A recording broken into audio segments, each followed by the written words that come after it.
Omin Mesa Saga: The Telling Goes to the Movies. It's a working title. This is an episode that would be considered a movie in the actual series. It's called Bounty Hunter. Not this. This is The Telling. This is not a movie.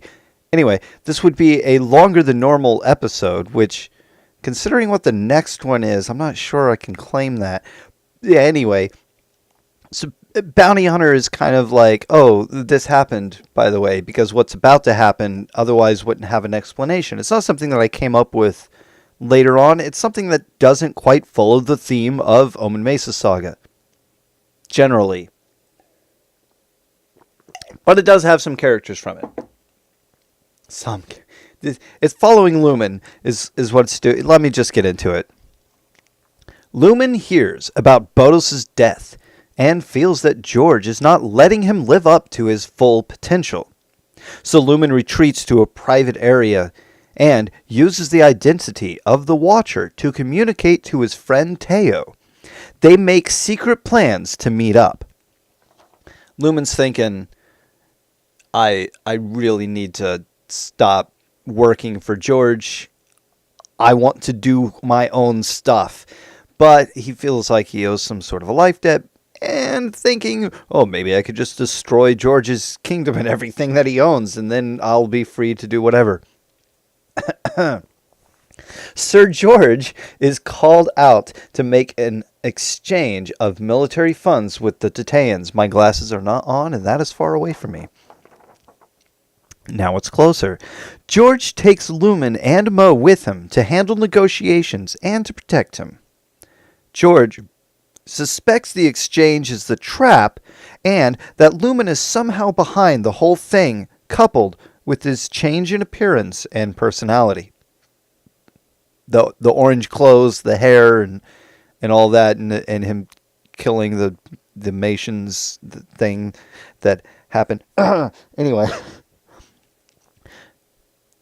At some point during their travels, George starts development on a dangerous combat training chamber that he plans on using to keep Lumin busy and to create a super soldier out of John Lumin, his brother.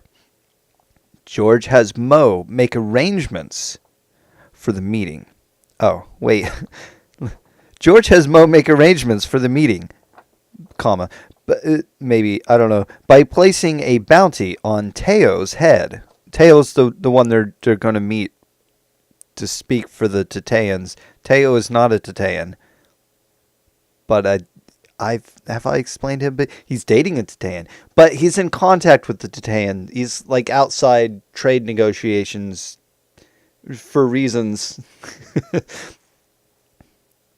But yeah, so Mo's setting a bounty on his head to try to get everyone to ambush him. But Teo pays off a lot of the bounty hunters and hires some of his own to protect him during the exchange. And that is Relicalo. He is also a Titan. Hey, he was created by a friend of mine. Well, I mean, I created him for my friend with my friend's instructions on this is what he should look like. He looks a little bit different now than he did to begin with.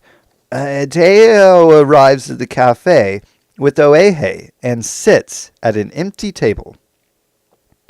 Oh, the room looks a little empty too, but that's just because I didn't want to have to sit down and draw everyone who was here at the time.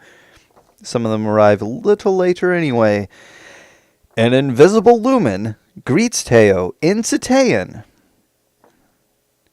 Farfa. Teo responds also in Titean. Mosamanga? There's this whole conversation that happens with that. I gotta go to my next picture. That is not the next picture. Uh-oh.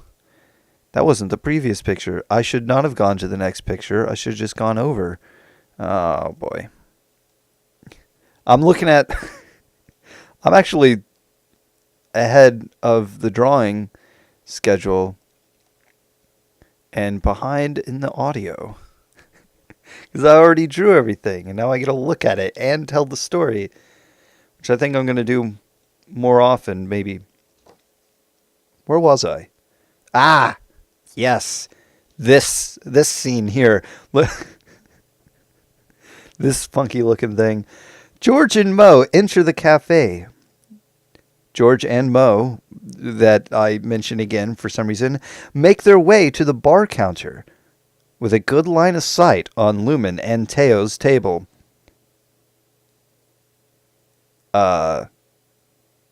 Also, Lumin makes himself visible as George and Mo enter the cafe.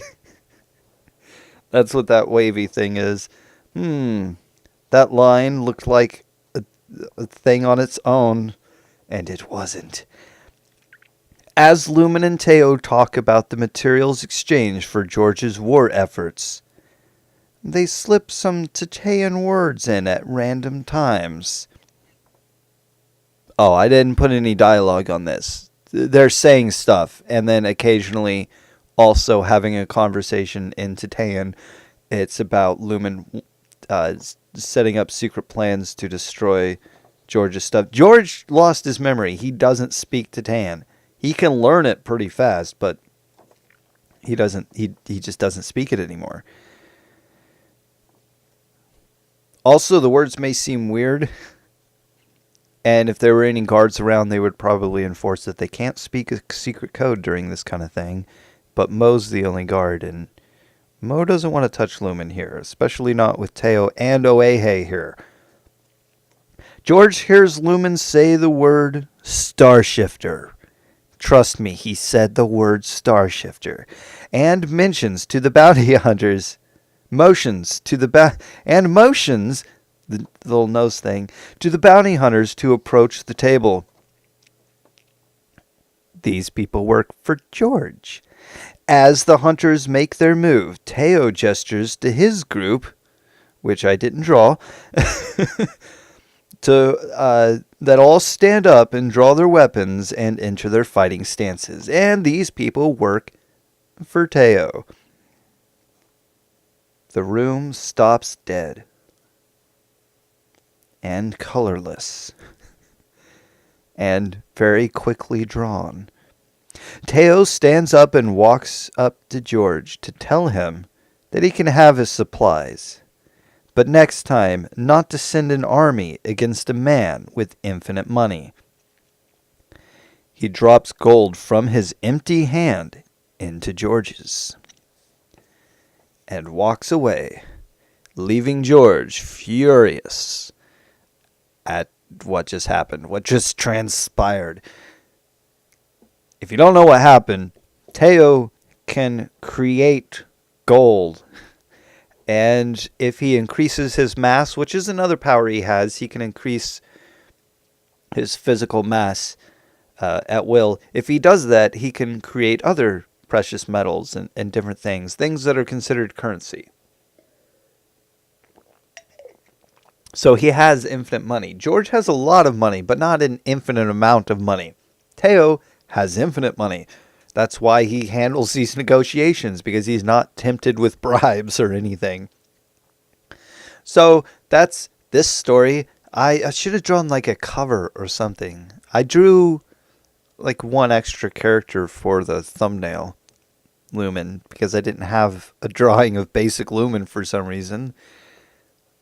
But this would be a movie. It would take a long time. The negotiations would get heated. You would hear things, and Lumin trying to do stuff on his own, but the whole Sir George thing, the room looking really tense. I'm sure there was plenty planned. Let me go back to the first page here and see what... Oh, yeah, a lot of this was also the George creating the training room and coming up with different stuff and talking about what he wants to do with it with Commander Mim, who's that little guy there, and just stuff like that. So that's the end of this episode, and I'm coming up on 10 minutes. I didn't mean for it to go this long. And leave comment, subscribe, and then check out the stuff in description. Also the other episodes, because this is episode 14 of The Telling, and you should be caught up. Not a lot of people have been watching these, but if you're watching this, then you haven't watched the others, probably. I don't know, like a couple of you have. Goodbye.